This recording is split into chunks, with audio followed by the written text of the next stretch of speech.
dating is a resting activity. So I always tell my clients, you work all day, you perform all day, you put on a mask all day, you have to look good, you have to be perfect, you have to get it right. But dating is the time when that mask comes off. It's controversial advice because most people would tell you, you've got to put your best foot forward and you've got to be positive when you go out there and date.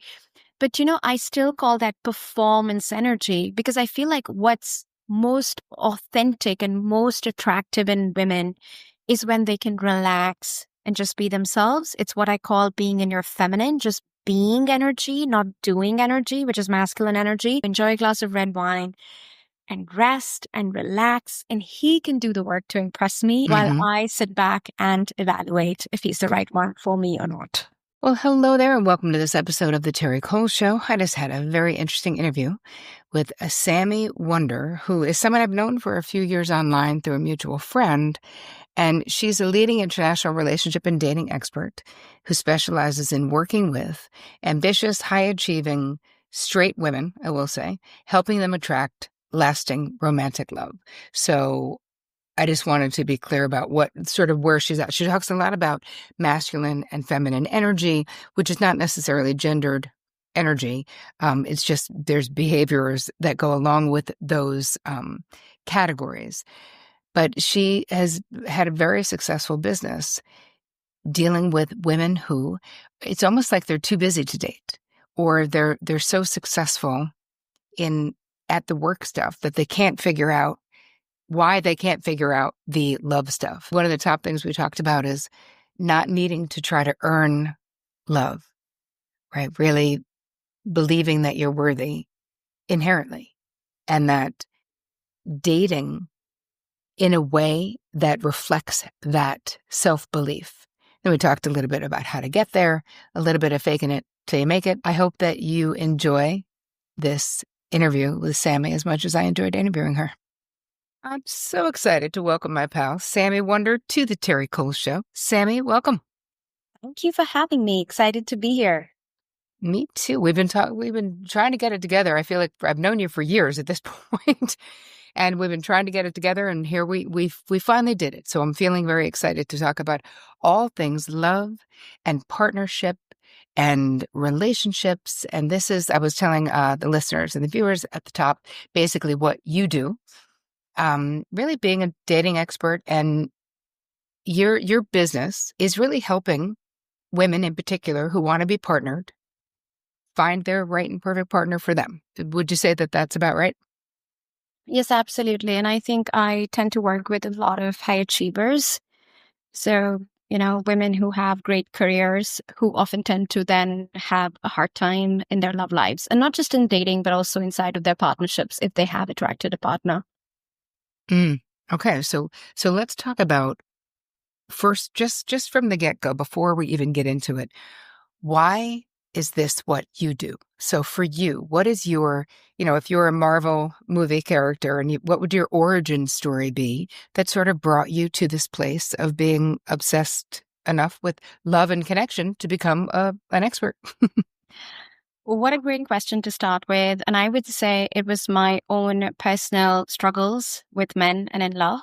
So I've always been, I would say, an alpha female, and I have no shame in saying that. Like, I'm a go-getter, I'm ambitious, and that's how I grew up in India. It's very competitive, and I would say there's still a lot of differentiation between men and women.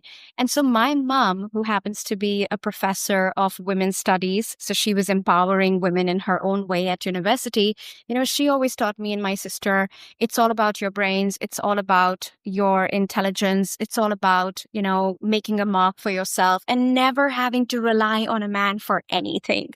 So that's how I grew up, like hyper independent and just, focusing on making a great career. But at the same time, I also saw the conflict in my parents' marriage, and I saw how two wonderful people can come together and still be in a lot of pain and give each other a lot of pain unintentionally. And so it ruined literally nearly every birthday. It ruined dad's promotions. It ruined mom's promotions when she came back and there was a fight at home. And so I think growing up in that kind of household, I learned the value of love and partnership and the importance of having a right partner very, Mm. very early on in my life. I would say when I was 16 and preparing for my board exams and my heart was beating fast, worried that if my Mhm. parents are going to have a fight again and it's going to distract me from studying, that was the time I told myself, Sammy, yes, your career is important, but you've got Mhm. to get this part of your life right. Because if you don't get it right, Right. everything else just fades into oblivion. And all you are left with is the shadow of sadness and disappointment and unhappiness. And so when I grew up, I came to Germany on a full scholarship for my master's degree. And I started to date because I was very intentional about my love life. I was like, this is important. I do not want to neglect it. And I do not want to be married off in an arranged setup to some random man that my parents select for me, which is also something that happens to a lot of us Asian women till today. Yeah. And so, Terry, I just had a really bad time dating. And I had men tell me I was the most beautiful girl they had seen and that fizzle out on me. I had men who just wanted to get into my pants. I had what I experienced amazing connection with men on dates, and then they wouldn't follow up. And it just felt like a nightmare. It was just like this confusing landscape where I couldn't make sense of, where am I going wrong? And my umbrella explanation for all my disappointments were men are intimidated by my brains and my success. So Mm. when you have that kind of belief system, which I did have back then, what it prevents you from doing is looking underneath the umbrella, because Mhm. then that becomes the narrative of why you're not succeeding in your love life. Right. And so that went on for quite some time till I finally met the guy who I say was the biggest gift in my life. It's not my husband, but he was the biggest pain giver to me in my life. Like, he brought me down to my knees. I fell in love. He was massively successful. And for once, I felt like I had met somebody who was charming, attractive, but also far more successful than myself, to not be intimidated by what I was offering. And then when this man started to reduce his effort and then slowly ghost and go silent, I remember the heartbreak I felt and the pure self humiliation I felt. I think love can feel so personal. It can really hit at all our core wounds of Yeah. not being good enough, not being attractive enough, not being, wanted enough, loved enough. What is wrong with me? So I think all of that went on for me. And then the next morning, I woke up and I decided either I'm going to give up on love and become a man hater, or I'm going Mhm. to study love and understand where I'm going wrong. And I've always been a good student, a student, gold medalist. So I dived deep into studying romantic love, Mm. studied all the experts. I have to give credit to you. I also, found you on YouTube, found some other great people on YouTube, and I just devoured it. And I think not only devoured it, I also then went on to implement it in my own life. So very quickly, my pool of men that I was seeing rapidly enhanced, from dating men who just want to take you to bed to dating men who know how to treat a woman.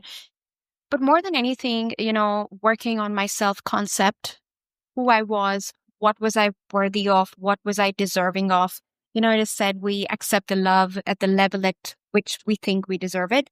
And so Mm. defining my own self concept of the kind of love I started to believe within myself I deserved, and working on my masculine feminine energy, which was a massive game changer. And I'd love to talk more about it, because Yeah. I think as ambitious women, we tend to have so much over functioning masculine energy. And then working on my boundaries, talking to the boundary boss, Mhm. working on my boundaries, speaking my truth. These are all concepts. You can be a highly educated woman, but you never get taught this stuff, neither in school nor in university. And so Yeah. it was a very active period of self learning and self transformation that I went through. Literally changed my life within a year. My girlfriends couldn't understand, what I was doing, but my life was shifting so rapidly. And I attracted my husband, Chris. Within 9 months of dating him, he proposed, and we've been happily married for over 11 years now, mother to two beautiful boys. And I truly feel like, I'm with my soulmate. And no matter what the ups and downs of our lives are, we show up as a team. And so, when I married and went to Paris, where Christopher was working back then, I happened to see this ad that came up on Facebook, and it said, "Do you have a gift that has changed your life that you would like to share with others?" And I was like, yes, I would love to share what I know to be true about men and love, because it massively shifted my life in a way that I could have never imagined. And I trained as a coach. And ever since then, there's been no looking back. We're like an 8-figure brand today across 90 countries. And I think what I'm most proud of is the results my clients get. So my brand today stands for results. So we are really about taking women from early dating to mid-level dating, to building a deep emotional connection that lasts, to becoming great communicators, to embodying their feminine energy, and getting the commitment and the ring, because ultimately that is what, most women who come to us want. So Mm. that has been my journey, and I just believe I'm living the dream. Okay, so amazing. So thank you for sharing all of that, because it gives us sort of the context of the background. And I think that it's important, because here's the thing, you're going to have people listening to this who don't want that. And I'm going to say, great, don't worry about it. What we're talking about is how you actually help people who do. And what I find with my high functioning codependents and my high functioning clients is that, because like you, they are so successful work-wise. They know how to make money. They know how to work. They're highly educated, that there's a level of shame around not figuring out the love game, that either it makes them not want to try because they just feel like they don't know what they're doing. And if you're someone who's kind of a perfectionist, it could be scary to like go into the unknown. So a lot of my clients would just be like, I'm just going to work on my career and eventually I'll deal with the love thing. And I'm like, listen, we got to deal with it, because it will not heal itself. It will not fix itself, right? These limiting beliefs will not will not expand themselves. So tell me a little bit about what you encounter most with these highly capable women who are looking for love. What is it that you see? Yes, I think I have deep compassion and empathy for the high achieving woman. I think she has worked so hard to make a mark for herself. I worked really hard. I think every single woman, you've worked really hard, Terry, and we know what it Mm-hmm. takes to, show up every day for our careers in integrity. And I think given the fact that she's achieved so much, obviously she's looking to date at her level or above her level. Mm-hmm. Why should she date down? Now, that statistically already massively reduces the pool of men that are available for such a brilliant woman. So the first thing we encounter is that it's not that she doesn't want to date, it's just that she needs to find men or find a partner that is at that level or above. So that is the first big challenge we notice. I think the second big challenge we notice with high achievers is that, they do tend to be women who can focus on detail. They are detail oriented. They can take responsibility. So what often happens is that this woman is usually the older sister. She's the more responsible child. She's not just the one who has a great career, but she's also the one who's providing for the brother who still doesn't earn, or providing for the old parents. So what we find is that she has this whole net of responsibility energy around her. And what often happens with such women is that they tend to be more in their masculine energy, because that's what life demanded out of them. So if you don't have a very emotionally available father or a masculine figure growing up, or the father was unavailable, the little girl had to learn how to hyperfunction in order to, compensate for that masculine energy that was not coming from a grown-up adult. And so when these women set their foot out to date, they bring that energy to their dating dynamic, which often would look like attracting men who like to be babied, men who are not self-sufficient, men who are projects. And so this woman will often find herself in her masculine, pushing away the kind of man she wants to attract, because masculine embodied men, men who are go-getters, men who are embodying this energy of success and ambition, they're looking for a complementary energy of femininity in a woman. So what happens is when these women show up in their masculine, they end up repelling the kind of man they actually want, and they end up attracting project men, passive men, men who expect them to foot the bill, to do the work, to do the heavy lifting. And this, of course, creates a further layer of responsibility and exhaustion in her already very responsible life. So her relationship drains her versus nurtures her and adds on to her. And of course, we also see with high achieving women that, time is a real struggle, making time to date. It's not that she doesn't want to, but given all the parallel responsibilities that she's responsible for, we often find that dating is the thing that comes last on the priority list. It's like that thing that gets left to God, fate, chance. Yeah. And by the time they come to us, often they're like, oh, I wish I had learned this when I was in my 30s and not like waited to learn it at 45. But I would just say, there is no wrong time for love. Like we have success stories from our clients at 59. I'm not kidding, at 75. I mean, one of our clients in Elevate, she was diagnosed with cancer. Touch wood, she's healed now.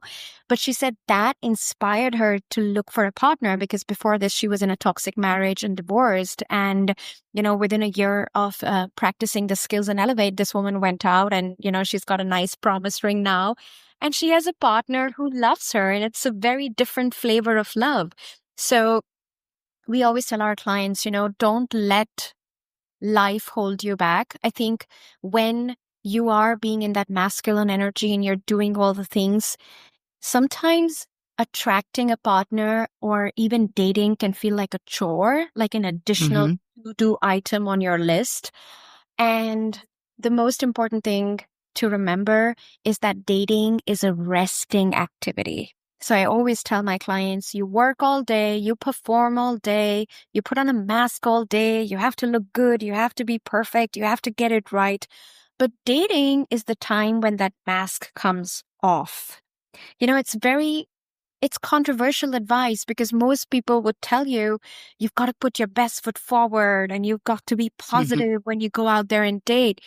But, I still call that performance energy because I feel like what's most authentic and most attractive in women is when they can relax and just be themselves. It's what I call being in your feminine, just being energy, not doing energy, which is masculine energy. And so for my clients, the biggest switch in such scenarios is seeing dating as a relaxing activity. It's like where I can go enjoy a glass of red wine and rest and relax, and he can do the work to impress me and peacock for me while I sit back and evaluate if he's the right one for me or not. Okay. So many things to talk about. Because I think that especially with high functioning or high performing women, that's a different mindset to think about going into dating. I like the idea of it being a relaxing thing. I think mask coming off, I say slowly but surely when we know somebody is emotionally trustworthy. So, okay, I put a little therapeutic caveat in there of timing on that.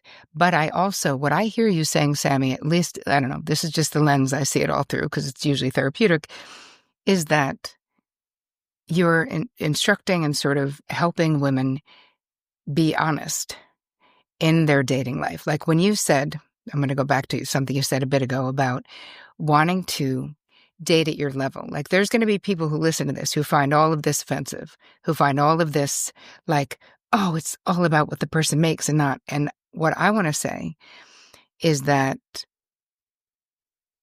I have been the person when I was dating before Vic, before I found my person, I have been the way more successful one in multiple relationships. And it always became a problem. Now, I was not looking for someone to be more successful than me. I wanted someone to just have their own success. Like, just here's the thing. You don't have to be loaded, just don't need my money. So again, if we're looking at it from the point of view of, for my experience, either the guy I was dating resented the fact that I was out earning them, by X amount and that I still wanted to go on vacation. I'm like, I'll take you. I won't, here's my life. I work all the time. I want to go on vacation.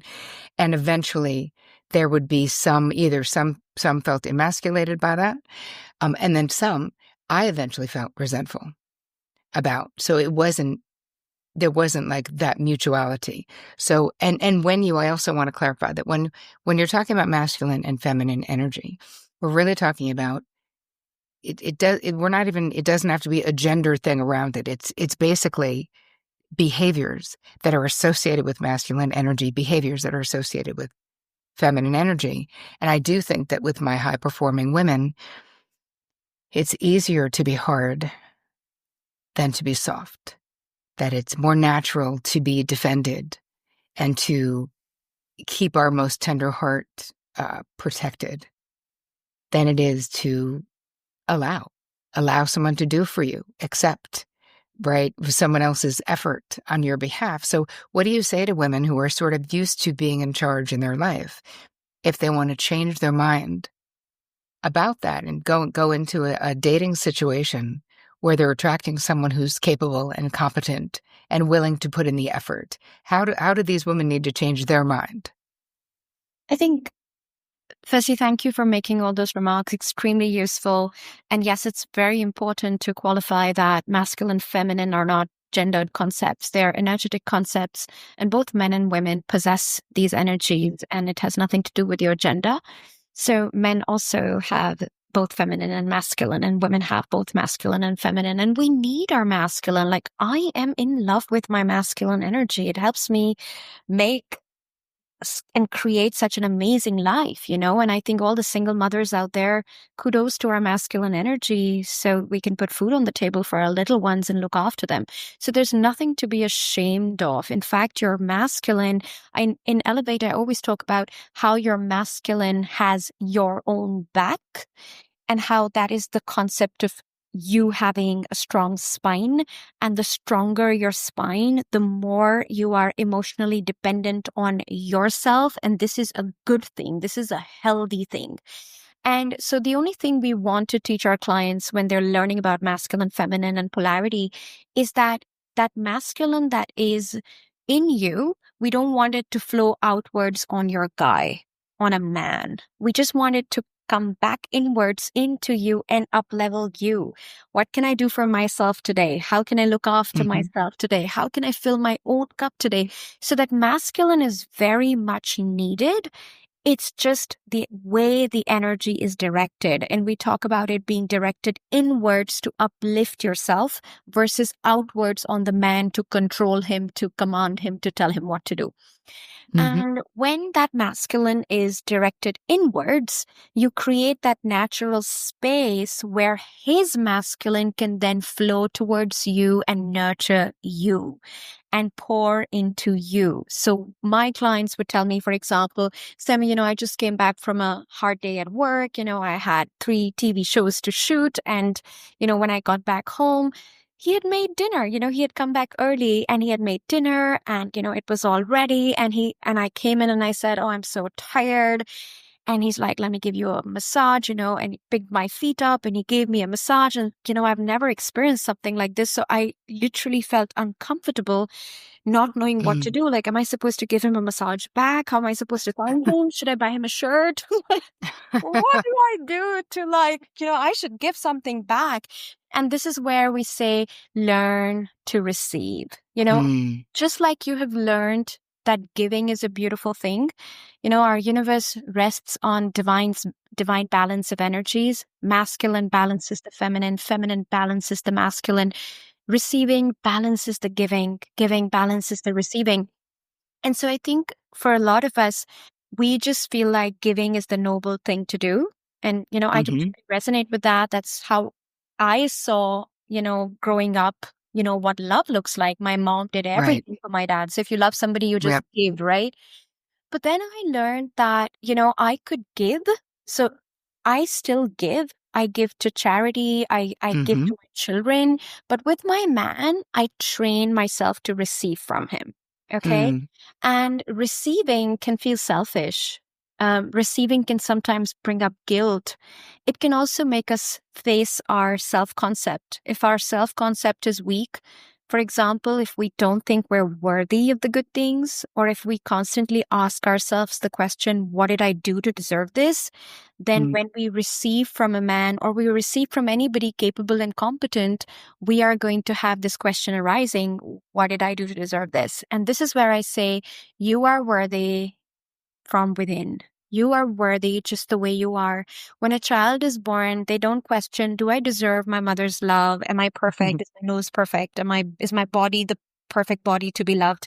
You're just loved, and you grow up expecting to get attention, expecting love from your parents and your caretakers.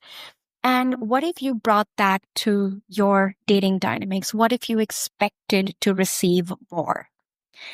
And what if you started to make that your norm? And what if you learned to say thank you when people did good things for you, said good things to you, and you didn't feel the burden to buy them a shirt or buy them a Yeah. dinner, right? Yeah. So, Or like keep it even. It's like there's something yes, about yes. someone who can't receive, or if you do something nice for them, they do something immediately nice back for you because they don't want to owe you or something, which doesn't feel very loving when you're in that situation. What was interesting about what we're talking about is I say something similar about babies, right? About our inherent worthiness. I always say, we don't expect babies to like make us dinner, so we love them, or to, what I mean, throw us a parade. Like they don't have, literally, they don't have to do anything. We just love them and think they're amazing the way they are. Now you have the complication of if you didn't grow up with getting attention from your parents, let's say, right? If there's emotional neglect or if there's physical abuse or physical neglect, all of those things will impact your idea of what you're worth, you know? And so I feel like those original injuries, how do you deal with them if people come in and they really have a lack of worthiness because of those injuries? So that's a great point, Terry. And what I did was I built a love success framework because I learned for myself that the masculine feminine polarity exchange was a game changer, but it literally wasn't enough to give you the result you desire. And so the 6 pillar framework is with the 6 pillars, which I believe are the needle movers in my work. The first one is strong mindset and belief systems, which we help you cultivate towards love and relationships. The second one is your strong self-concept. So we help you cultivate that worthiness from within, and we have various tools and exercises we give inside Elevate. And step number 3 is letting love in and releasing intimacy fears. Because if you've never experienced healthy love, love can Mm. feel very intimidating and overwhelming. I know the number of times I wanted to run away. I have this memory coming up right now after I got engaged to Chris. One day he just looked at me and he said, "You are so beautiful. I love you. You are just the most amazing human being I've ever met." And I just wanted to push him away. Like I had this physical repulsion in my stomach. Like, what's Mm. wrong with this man? Like, is he mad? Like, is he nuts? And like, he's so boring and he's like so annoying. Like, why does he like me so much? Mm. And, I was doing all this inner work on myself that had helped me come to this point. So I was very self-aware of these inner nasty voices. And so I remember just running to the bathroom. Instead of saying something weird, I just ran to the bathroom. I switched on the tap really loud, and then I just howled for like the next 20 minutes. And I released this feeling of unworthiness, right? So Mm. I think it's both an emotional experience and an intellectual experience, and you have to work within together, because even I grew up trying to prove myself and feel worthy of love and never feeling good enough for love till I decided, oh, it's actually in my hands. I control my own self-talk, and Mm. therefore I control my self-concept. And just like I'm wired to not like myself, I can rewire myself to Right. like myself. So step number 3, pillar number 3 is intimacy fears releasing, because we will choose familiar chaos over unfamiliar peace every single day Mm. because of our nervous system wiring. And so we have to rewire for healthy love, rewire for healthy men. And for dating, that looks like, not going after the men that give you the instant hit and the instant butterflies and the love bombers. but actually being able to find appreciation for companionship, peace, safety, security, those kind of things, which many of us will dismiss as boring, but which actually make a good everyday, a beautiful everyday partnership. Now, pillar number 4 is rotational dating. When you date one man, he reminds you why you should be dating 5. So, focusing too much in early dating on one person is actually laying your all eggs in one basket, not very smart. You should have a menu of options. It also helps you learn about yourself. It helps you learn about the kind of different men that are out there. So don't commit too quickly, don't have sex too quickly, and don't get exclusive too quickly. Like, take your time to vet different kinds of men. Number 5 is polarity and boundaries. And number 6 is understanding men, because believe it or not, their brains work very differently and are very differently biologically wired than women's brains. So that is the 6 needle movers. And so when people come to us with, a weak sense of self, we say that this is just a matter of rewiring, and you can rewire this. You can bring your brain to think of yourself and your worthiness and what you deserve in a different way. It is just a matter of rehearsal. Yeah, I love that. And I see the change of the rewiring that I mean, this is what therapy is, right? This is what any mindfulness practice does too, is gives us the power to rewire what isn't working.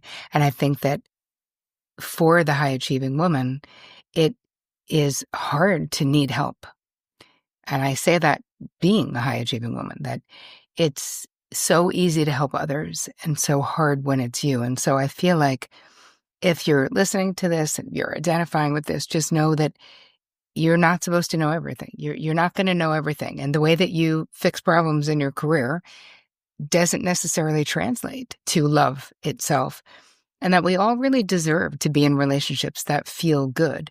So when the experience that you have with your clients, when they get on the other end, I know, because I always say on social media, you've got people announcing their engagements and people with promise rings, which is so funny. And I know, like, it's so old school, right? A promise ring.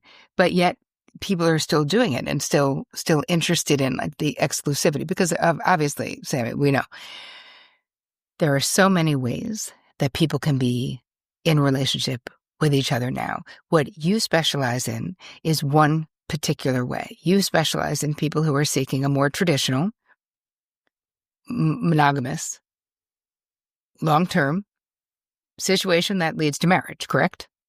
Yeah, I mean, all respect for people who don't want that.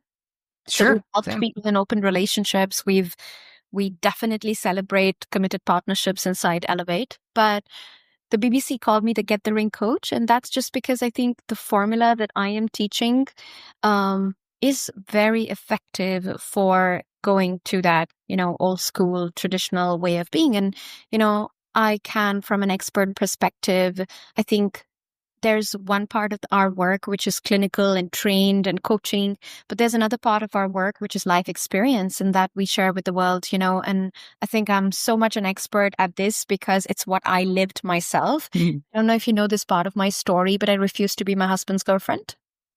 So Chris asked me to be his girlfriend at, I think, the 2-month mark. He said, "What is this?" And I had to giggle, like go under the table and giggle. Not quite, but you get the scene. Yeah. Because I knew it was coming, the talk, right? And I said, "What do you mean girlfriend?" And he's like, "Well, this is going well. I like you. You like me. I'd like you to be my girlfriend." And I was like, "I did that in college. Been there, done that. Don't want to do it anymore. I am looking for my husband. And I don't want to put pressure on you. You don't have to be my husband. But till you know I'm the one for you, I think it's fair that I keep my options open. Because I don't want to be test driven. If I'm worthy enough to be your wife, which is the equation most of the time, right? Like, become girlfriend and then be test driven if it's going to lead to the ring. We have so many right. that come to Elevate where they're like, I've been in a relationship for 5 years, 10 years, 11 years. Where's the ring? I want to have kids. It's not coming. And so I didn't want to go through all of that. And so I just said no to being girlfriend. And it's what I teach inside Elevate as well for people who want to go down that path. Of course, everybody gets to be sovereign and call the shots on what they want. Right. But it works amazingly well. And women are so surprised to see that actually you don't need to vet somebody for the next 13 years in order to see if they are going to be a partner. Like there are ways to vet so much faster for both sides, men and women. And, usually I think the commitment process takes about a year when you meet the right person. Like that's, I would, Mm, sweet spot. right. So you knew at that point when you were saying to Chris, I don't want to be your girlfriend, you knew he was the one for you? Yes. I knew he was the one for me, but with the qualification that if he dropped out after this, I call it the no girlfriend speech. And I'm going to toot my own horn, but like I was covered in the Time magazine for this, and they were so intrigued by Mm-hmm. the concept. So at the 2 month mark, I knew that if this guy was showing me all the right signs, and I'm going to be honest, as you said, I'm going to be honest with him. I am not looking to be girlfriend. And if he drops off at this stage, I will be sad. Mm-hmm. Then there will be another man who will not drop out because I spoke my truth, you know? Mm, And he didn't drop right. out. He just went really silent on me. I remember walking back from that date and him being quiet. And then I didn't hear from him for 3 days. I think he needed time to process. Yeah. Needed It's like, time what's to going on? process. What is this? Mm-hmm. And I was very sad. I was like, wow. And I was really trying to self-soothe myself and saying, if it's the right person, they will respect you, they will engage with you, they will try to understand your worldview versus just leave you or walk out of Yeah. you. And that's exactly what he did. He sent me a message. It was a very low-key, subdued message in comparison to the previous excited tone of Mm-hmm. communication. But it said, hey, I'm still processing our conversation from the other day. Should we meet? And I would like to understand more how you see this rolling out. Shouldn't you become girlfriend if you want to get married? How do two people know if they want to get married, if they're not exclusive? Like, Right. can we meet and talk about this? So I remember Right. meeting and, trying to help him understand that basically I was offering him the jackpot. Like, if you know I'm the one for you, I'll say yes to you. But until then, I don't want to be called girlfriend because that shuts down my options while you still test drive me. Mm, yeah. All right. So it all worked out. So tell people where they can find you. Like, what are you lit up about these days, Sammy? So I have two free gifts for your audience. One is for single women. It's called Early Dating Mastery. And I really invite all the single women to just take this Early Dating Mastery course. It's Mm-hmm. 5 videos, 10 minutes each. And it's basically going to show you another way to help dating feel lighter, easier, fun, and how you can show up relaxing and being yourself in your feminine energy and attract great men. So early dating tends to be the most overwhelming part for people. Mm-hmm. So this course is for the single ladies, and for the women in relationships, I have Get Him Obsessed. And Mm-hmm. we see a lot of this messaging on social media these days. Get him obsessed, get him to cherish you.